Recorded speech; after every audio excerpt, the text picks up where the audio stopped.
सो hi guys, आज हम समझेंगे ईसीजी रिपोर्ट जो आती है उसको कैसे पढ़ा जाए, उससे कैसे समझ सकते हैं आपकी क्या दिक्कत है, आपके हार्ट में क्या क्या पता चलता है, सब कुछ जानेंगे इस वीडियो में। उसको देखते रहिए।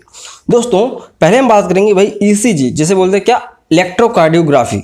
तो ये बेसिकली क्या होता है कि हमारे हृदय की कुछ एक्टिविटीज को पता करने के लिए किया जाता है। किस तरह की एक्टिविटी भाई, कि हार्ट के अंदर कोई डैमेज हो, हार्ट की रिदम क्या है, हार्ट का रेट क्या है, ये सब पता इससे ही चलता है। ठीक है, तो आपने देखा होगा कई बार हॉस्पिटल्स में जाते हैं तो इस तरह के जो इलेक्ट्रोड्स को लगा दिया था छाती पे, तो वो इलेक्ट्रोड्स कैसे होते हैं, हाथ तो पैरों में भी लगाए जाते हैं। तो जो इलेक्ट्रोड्स होते हैं V1 V2 V3 V करके V6 तक होते हैं, छाती पे लगाए जाते हैं। ठीक है, और उसके बाद जो लेफ्ट राइट वाले जो इलेक्ट्रोड्स होते हैं वो हाथ पैरों में लगाए जाते हैं, जिनमें से क्या होता है कि लेफ्ट वाला होता है वो काम का होता है, राइट वाले से कुछ ऐसा कोई जानकारी मिलती नहीं, बट फिर भी लगाए जाते हैं। ठीक है, तो पहली चीज आप ये क्लियर रखो। कई लोग पूछेंगे कि भाई इलेक्ट्रोड में करंट आता है क्या? नहीं आता, बिल्कुल भी नहीं आता करंट। वो जस्ट एक सिग्नल को डिटेक्ट करता है ईसीजी मशीन के लिए। तो पहली चीज याद रखो, करंट नहीं लगता है। ये इलेक्ट्रोड्स लगाए जाते हैं। हाँ, आदमी को परेशानी हो सकती है किस चीज से, उसके जेल से, जो जेल लगाया जाता है उससे इरिटेशन हो सकता है। तो ये जो इलेक्ट्रोड्स होते हैं ये हमारे हार्ट की इन सिग्नल्स को कैच करके उस मशीन में देते हैं और मशीन एक प्रिंट करके दे देता है। ठीक है, तो इस तरह से आपको ये ईसीजी रिपोर्ट मिलता है। तो पहले समझते हैं कि आपको ये ईसीजी पढ़ना कैसे। अपन बात कर रहे हैं कि हाउ टू रीड ईसीजी। तो इस तरह से आप देखिए, एक नॉर्मल जो वेव होती है इस तरह से आती है। तो इसको समझने से पहले आप हार्ट को समझो। भाई हार्ट होता है आदमी का, हार्ट का काम क्या है भाई? पंप करना। एक पर्टिकुलर, एक बिल्कुल सेपरेट उसका रिदम है कि हार्ट ऐसे काम करेगा। सपोज यूं धड़क रहा है तो ये यूं यूं धड़केगा, जल्दी जल्दी होगा तो वो अलग है, डिफरेंट है, वो दिक्कत वाली बात है। कम कम धड़केगा तो भी दिक्कत वाली बात है। तो यही सब इसमें पता चलता है, रिदम और उसकी हार्ट रेट। तो हार्ट का काम है ब्लड को पंप करना। तो पंप कैसे करता है? हार्ट में ब्लड जाता है कहाँ पे? एट्रियम में। 4 चैम्बर होते हैं, बचपन से पढ़ते हैं, एट्रियम वेंट्रिकल, लेफ्ट राइट, ये सब होता है। तो जब हार्ट के एट्रियम में ब्लड आता है, तब जैसे ही ब्लड आया तो एट्रियम क्या होगा? थोड़ा फूल जाएगा।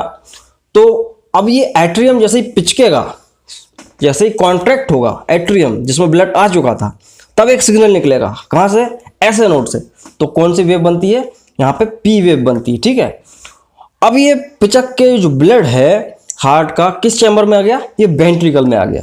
ठीक है, तो अब ये वेंट्रिकल में आ गया तो वेंट्रिकल पिचकेगा, क्योंकि भाई सिग्नल जाएगा तभी तो कॉन्ट्रैक्ट होगा वेंट्रिकल। तो वेंट्रिकल जैसे ही कॉन्ट्रैक्ट होगा तो क्या बनेगा? QRS। ये एक ही वेव है, QRS वेव बोलते हैं। तो ये एक ही बनती है। उसके बाद अब वेंट्रिकल पिचक तो गया, अब वो रिलैक्स भी होगा। तो यही पूरा प्रोसीजर है ना, एट्रियम से वेंट्रिकल में आया और वेंट्रिकल से निकल गया। तो यही पूरा प्रोसीजर इस वेव में मिलता है। तो जैसे ही एट्रियम में आया, एट्रियम कॉन्ट्रैक्ट होगा तो क्या बनेगा? P। और वेंट्रिकल कॉन्ट्रैक्ट होगा तो क्या बनेगा? QRS। और जब वेंट्रिकल रिलैक्स होगा, भाई कॉन्ट्रैक्ट हो गया था, पिचक गया था, वो धीरे धीरे फूलने लगा, मतलब उसमें दूसरा ब्लड आ रहा है, एट्रियम से दूसरा ब्लड आ रहा है ना। तो ये वेंट्रिकल जब रिलैक्स होगा तो क्या बनेगा? T वेव बनती है। तो यही सब कुछ चलता रहता है, रिपीट होता रहता है।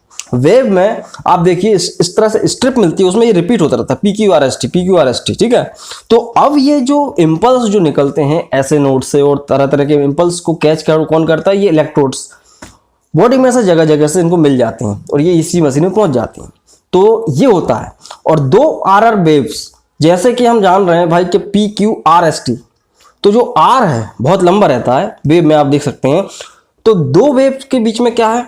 2 R बने हैं, तो इनके इंटरवल से भी कुछ जानकारी मिलती है, इनकी हाइट से भी कुछ जानकारी मिलती है, और इनके जो कितनी देर में बन रही है ये भी जानकारी मिलती है। तो इसको हम समझेंगे। हमेशा एक चीज याद रखो कि जब भी ईसीजी हो रहा हो तो ये ईसीजी जो है हर चीज बता देता है, हार्ट अटैक आया नहीं आया, आने वाला है, हर चीज बता देता है। लेकिन ये चीज कई बार अफेक्टेड हो जाती है किन्हीं पैरामीटर्स के द्वारा, कि भाई आदमी ने कोई ड्रग लिया हुआ है, आदमी एक्सरसाइज करके आया हुआ है, आदमी का बीपी कम था, या किसी भी तरह के सिम्टम्स, या एज, जेंडर, इन सब पे डिपेंड करता है ईसीजी में वेरिएशन आने का। एक्यूरेट ईसीजी तभी मिलती है कि भाई आदमी को आप पूछो, पूरा मॉनिटर करो कि भाई कुछ ना कुछ खाया पिया तो नहीं है, नॉर्मल है स्थिति में, तब आपको एक एक्यूरेट ईसीजी मिलती है। सो ये भी एक देखने वाली बात होती है। तो यहाँ पे बात करें ईसीजी को पढ़ना कैसे है, तो देखो भाई मैं आपको पहले ही बता चुका हूँ, ईसीजी में सिर्फ पता चलता है कि भाई हार्ट रेट क्या है, हार्ट का रिदम क्या है, और इसमें एक जो क्यू है, क्यू से कई बार ये भी पता चल जाता है कि भाई क्यू वाला जो पॉइंट होता है, मैंने बताया क्यू वाला वेव QRS में, उससे हार्ट अटैक का भी पता चलता है, हार्ट में कोई ब्लॉकेज या ये सब अटैक वगैरह आया है क्या। तो इसको समझने से पहले आप इस स्ट्रिप को समझो तो भाई जिस पे ये ECG बन के आती है, ये स्ट्रिप ऐसी ही क्यों होती है। इसमें डिब्बे होते हैं, बहुत बारीक बारीक डिब्बे होते हैं, कुछ बड़े बड़े डिब्बे होते हैं, आप यहाँ स्क्रीन पे देखिए। तो ये डिब्बों का ही है पूरा खेल, इसके अलावा कुछ खेल नहीं होता, ठीक है। तो क्या होता है कि जो बड़ा डिब्बा होता है इसके अंदर अगर ऐसे काउंट करते हैं तो 5 बॉक्स लाइन से होते हैं, और 5 बॉक्स मतलब लगभग जो समझ लो आपको 25 बॉक्स होते हैं एक में, एक बड़े डिब्बे के अंदर। तो ये 5 बॉक्स होते हैं एक बड़े डिब्बे के अंदर, और ये जो एक छोटा बॉक्स होता है ये होता है कितना, 40 मिली सेकेंड का। अगर छोटा बॉक्स जो है वो किसको डिनोट करता है, 40 मिली सेकेंड। जो 1 सेकेंड होता है उससे भी कम होता है 40 मिली सेकेंड। तो ये छोटा बॉक्स है, ये 40 मिली सेकेंड को हमें बता देता है कि अगर यहाँ से यहाँ तक कोई वेव है तो वो उसमें कितना टाइम है। ये बॉक्स को गिन लो आप, जाहिर सी बात है। तो होता क्या है कि जो बड़े बॉक्स होते हैं उनको कई बार क्या होता है कि उनसे ही अंदाजा लग जाता है, बहुत ज़्यादा बारीकी से देखना होता है तो छोटे बॉक्स भी गिन लेते हैं।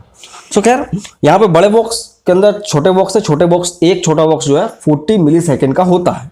अब ये जो वेव इन पे ही बनती है, ऊपर जाए चाहे सीधे, समझेंगे कि भाई ये जो ECG होता है नॉर्मल कैसा होना चाहिए। कि स्टैंडर्ड है कि भाई आदमी जब भी कोई ECG देखता है तो यही चेक करता है कि ऐसा होना चाहिए, अगर ऐसा नहीं है तो गड़बड़ है। तो कैसा होना चाहिए, नॉर्मल क्या होता है। देखो भाई पी की बात करें, जो पी वेव बन रही है उसके पूरे बनने के दौरान कितने बॉक्स बनना चाहिए, लगभग 2 बॉक्स छोटे छोटे 80 मिली सेकेंड में ये पूरा हो जाना चाहिए, तो नॉर्मल है। उससे ऊपर ज़्यादा होगा कम ज़्यादा होगा तो दिक्कत है। उसके बाद बात करें QRS की, तो QRS में कितना, लगभग 80 से लेकर 100 मिली सेकेंड तक का टाइम लग सकता है। मतलब 2 बॉक्स या 2.5 बॉक्स आप मान के चलो ये इतना ले लेगा। वहीं बात की जाए टी की, तो टी में थोड़ा ज़्यादा लग जाता है, 160 मिली सेकेंड का टाइम लगता है, लगभग पूरे 4 बॉक्स पूरा कर लेता है टी बनने में, ठीक है।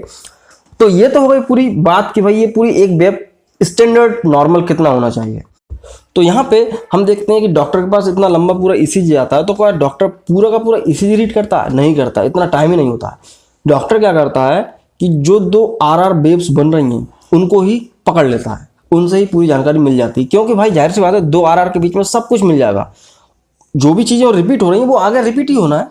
तो 2 RR के बीच का इंटरवल को देख लो, उससे पता सब कुछ चल जाएगा। या एक 6 सेकेंड मेथड होता है, 6 सेकेंड वाला एक मेथड होता है, उससे भी। तो दोनों को आप समझेंगे हम कैसे देखा जाता है। देखो भाई यहाँ पे 2 RR को आप काउंट कर लो कि 2 RR वेव्स के बीच में कितने बॉक्सेस हैं, ठीक है। उन बॉक्सेस को गिन लो कि ये रिदम का रेट का पता करने के लिए बता रहे हैं कि ये 2 RR के बीच में कितने बॉक्स बनना है, ठीक है। तो उन बॉक्सेस को क्या करना है, अगर बड़े बॉक्स गिन रहे हो आप, 2 RR के बीच में कितने बड़े बॉक्स हैं उनको आप किससे भाग देना है, 300 से। अगर आप छोटे बॉक्सेस को गिन रहे हैं 2 RR के बीच में तो उनको आप 1500 से भाग दे दो, क्योंकि हम जानते हैं बड़ा बॉक्स के अंदर 5 छोटे बॉक्स हैं।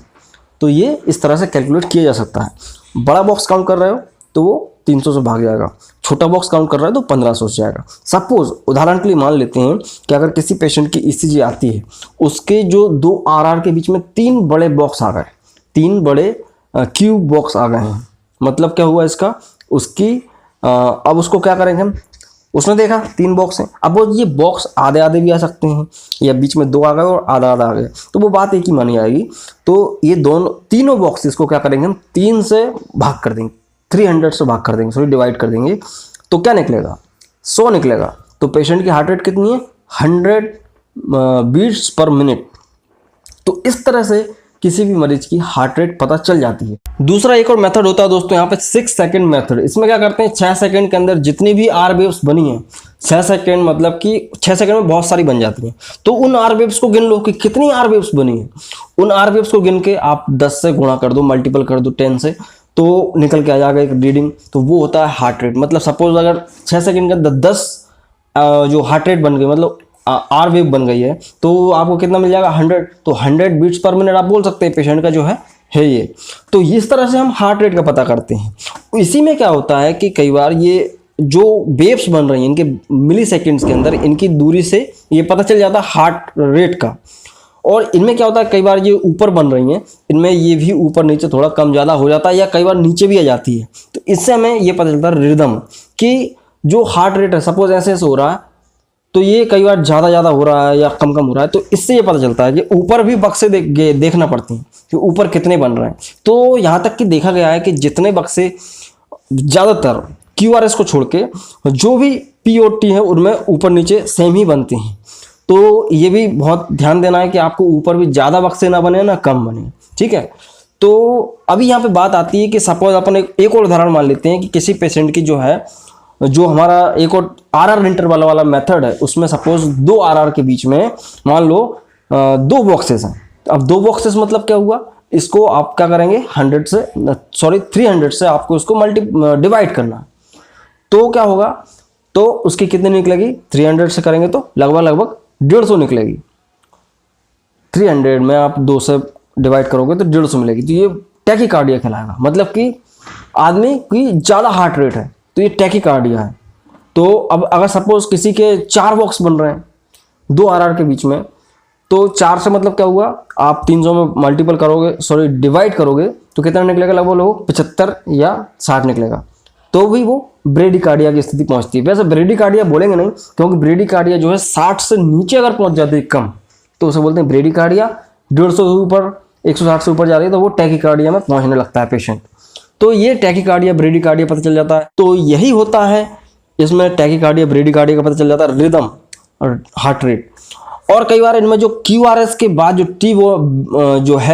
टी वेव है उसमें क्या होता है, कई बार नीचे आ जाती है, बहुत नीचे उल्टा बन जाता है। तो उसे बोल सकते हैं आप कि भाई ये हार्ट अटैक आया था इस बंदे को, या तो कोई ना कोई इसमें डिजीज हुई है, हार्ट की प्रॉब्लम है।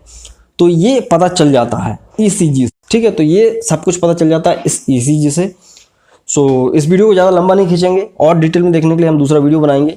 तो आज के लिए सिर्फ इतना ही दोस्तों। आई होप कि आपको वीडियो पसंद आया होगा। पसंद आया तो लाइक करो और नहीं आया तो डिसलाइक भी कर सकते हो। खैर, चैनल को सब्सक्राइब करें ऐसे वीडियो और देखने के लिए। सो मैं मिलता हूँ अगले वीडियो में दोस्तों। जय हिंद, वंदे मातरम।